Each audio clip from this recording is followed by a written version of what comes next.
Update naman po tayo sa lagay ng panahon at sa lakas at kilos ng Bagyong Kedan mula sa GMA Weather at sa ating resident meteorologist na si Ginoong Nathaniel Cruz. Mungtani. Salamat, Pia. Lumakas ang Bagyong Kedan at naging typhoon na nga kaninang umaga.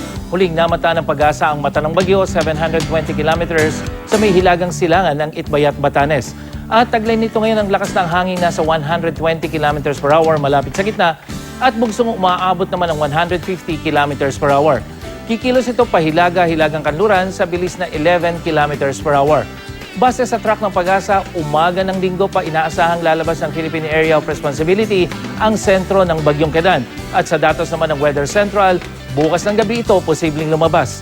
Nananatiling malayo sa bansa ang bagyo kaya wala pa rin itong epekto sa lagay ng ating panahon, liban na lang sa masungit na kondisyon ng dagat na sakop ng northern and eastern seaboards of northern Luzon at sa eastern seaboard ng central Luzon.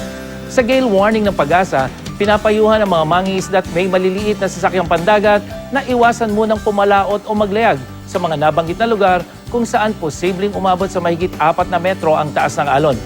Mga kapuso, isang panibagong tropical depression naman ang namataan ng Japan Meteorological Agency sa gawing Marianas ng Karagatang Pasipiko.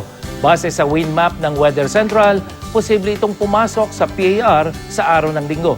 Sa ngayon, hindi rin ito inaasahang lalapit sa Pilipinas at posibleng lumabas din agad sa northern boundary ng PAR.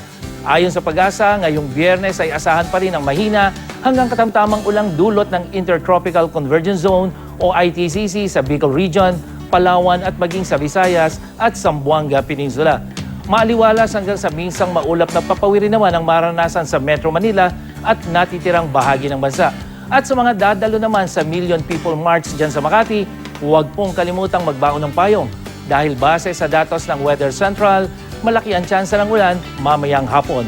Pero inaasahang bababa ito pagsapit ng gabi. At para sa iba pang detalye, bisitahin ang GMA Weather webpage o i-like at i-follow sa Facebook at Twitter. Ako po si Nathaniel Cruz para sa I Am Ready, serbisyong totoo ng GMA News. Maraming salamat, Mungtani.